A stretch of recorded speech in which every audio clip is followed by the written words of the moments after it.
F-250, front bumper already there, 4 doors, obviously already there, flatbed already there. Step one for us is going to be obviously get it reliable as possible to start off with. The shop that it's at has a reliability package, bulletproofing the diesel engine, getting better, filtration. I'm honest, I don't know enough about diesels to know that that's a good deal or not. It wasn't much to add to the cost of the vehicle. They do it right now before we can get it, so they're doing it now. Reliability is going to get reliability as high as I can right this very instant. When it gets back to the house, I'm going to take a look at the batteries. Are they in good shape? Take a picture of the batteries. I do know the battery tie downs are corroded. I'm going to buy new battery tie downs. I'm going to go through it, see what's worn. We're going to clean it out, refresh it as much as possible. So that'll be the first couple weeks of doing stuff. During that time, I'm going to take measurements from the back of the flatbed, getting an idea what we want to build for this camper shell. I'm not going to build a camper shell. The first thing I'm going to build is actually the spot between the camper and the cab. Or I guess we're talking about the cabs was here. Cab, camper shell. The spot right between where the spare tire is going to go. I'm going to put a spare tire there in the vertical of a strap down. And on the other side, we'll have our electrical cabinet and spare diesel gasoline on the other side. Yeah, that close together.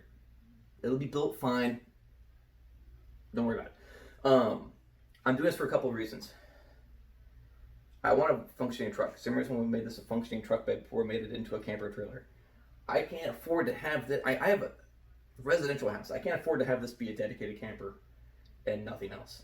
We've gone to IKEA, got furniture. I've got helped people move stuff. I had this thing loaded with pea gravel before. I've helped all sorts of stuff.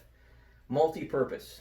This truck will have the camper will come off and set down where like probably stay standing because I'll have camper jacks on it. Anyway, the idea is I want all my electrical, all my spare, everything to stay right there behind the cab. So the advantage of an 8-foot bed, I can have a 6.5 foot camper, 18 inches of stuff I need to always keep with me, cab. It being a diesel, you have to do work on a diesel engine. Guess what happens off time? Cab comes off completely to clear it because the diesel engine takes up so much damn room in an F-250. Those costs aren't probably going to be cheap, but oh well. We already made our bed. We're going to sit on the F-250 bed. We've already purchased it, so whatever, we're done. But the advantage of that is all my electrical stuff that's going to be there is going to be behind the cab. It's going to be on the truck bed. It's not going to be there. My goal is to have an umbilical. So basically, I'll have an umbilical going from the electrical alternator stuff going to this, boom, and an umbilical going to the camper, and an umbilical going back into the cab. So if they have to do anything with it, it's take off these cables, go. So I don't want to build a spider web into the truck that makes it almost impossible to maintain. I'm not talking about electrical maintenance. Tongue twister there. I'm talking about actual heavy-duty maintenance. So if they have to do something, I can tell them, hey, before you take this cab off, pull this cable, tuck this cable up here, put this out of the way. You're now separated. You should be good to go. I'm gonna in this slot, this 18-inch slot. This is all the stuff I crammed in the FJ, all the stuff I crammed in the 400 is gonna go there. Electrical wise, it's gonna have the spare tire, like I said. I'll get at this point in time, 60-inch high lift jack. They're death traps, but damn it, I love them. So if I die, I probably die by a high lift jack smacking me in the face. If you have a better idea for a lift, something to jack up a 10,000-pound vehicle, let me know. Let me know. I really want to know. Anyway, so I'll have tire, high lift jack. The traction boards at the top of the F are going to go on there. It'll probably go in like a door to block the tire, so from a passerby with everything on there, all they see is treads. Other side, 37-inch tire will not take up a full 60-inch span. It's going to take up a lot of it. It's going to take up a lot of it. Oh, I got you there. Other side will have electrical cabinet. I'll probably have a spot for a compressor because it's a round circle. It's not a square of wasted space. So I'll have room in the top room. I'll probably put 2 triangles, a vertical cabinet over, and put a shelf, put our diesel tanks right there. So it'll be 2 diesel tanks, diesel water, whatever tanks we need to put there, a little storage spot. Electrical cabinet. This will have the Road Manager 30 in it, the Switch Pro. I'm going to put the Switch Pro in the back. I'll run 2 cables. I'm running Switch Pro for one really important use. I know there's many other reasons, but I'm running almost everything through the Switch Pro. Switch Pro, I can have the ignition on, ignition off, but I can have low voltage cutoffs. So I can have power to all my accessories in the cab, power to all my accessories in the trailer, power to the whole trailer, camper, power to the whole camper, all running off this thing. So if it drops below a certain voltage, shuts that off. So if I leave a light on and go on a hike or camping, or leave a light on and go in the house and don't see it for 3 days, I'm not going to come back to a dead vehicle. It'll shut it off, battery maintained. So everything's going to be running through that. That requires it. The fridge won't require it because it has its own battery shut off.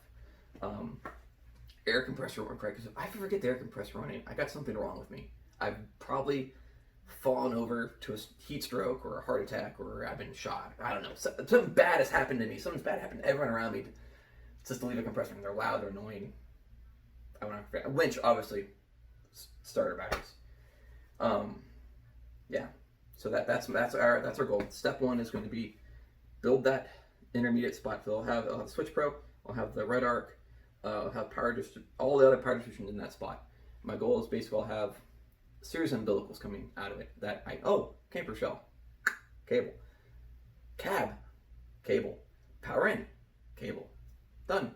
That's it. I'll put my house battery back there. I'm torn on this one. I don't know if I'm gonna go AGM because it's not heat sensitive at all. Cold sensitive. Lithium's a lot of power. They put out a lot of power. You can see a bunch of articles and talks about it. From what I've read, is an AGM battery. You're good about half. It's a 100 amp hour battery, 50 amp hours what you can use out of it. And the last 3 to 5 years if you take decent care of them. Lithiums cost a lot. No way around that. That costs a lot. But if you have a 100 amp hour battery, you're going to get 95 amp hours out of it. It can run almost flat. It lasts a lot longer. You'll get probably twice the lifespan out of a lithium. The downside to them is if it's cold. If it's cold, it freezes them. Dead battery. Gone. For that reason, I don't know where to put it. I might risk it. I doubt we're going to be camping often in the Arctic. I live in Texas. A cold day in Texas, 40. It does freeze. It does freeze. I'm not going to lie, it does freeze. But if it's in the cab, guess what happens? It freezes, the whole thing gets cold, so I'm not saving anything there. There are a couple companies that make lithium batteries with like built-in heater pads, so if it does get below a certain temperature, it uses its own energy. It'll kill it, not kill itself, but it'll use its own heat to keep it from dying.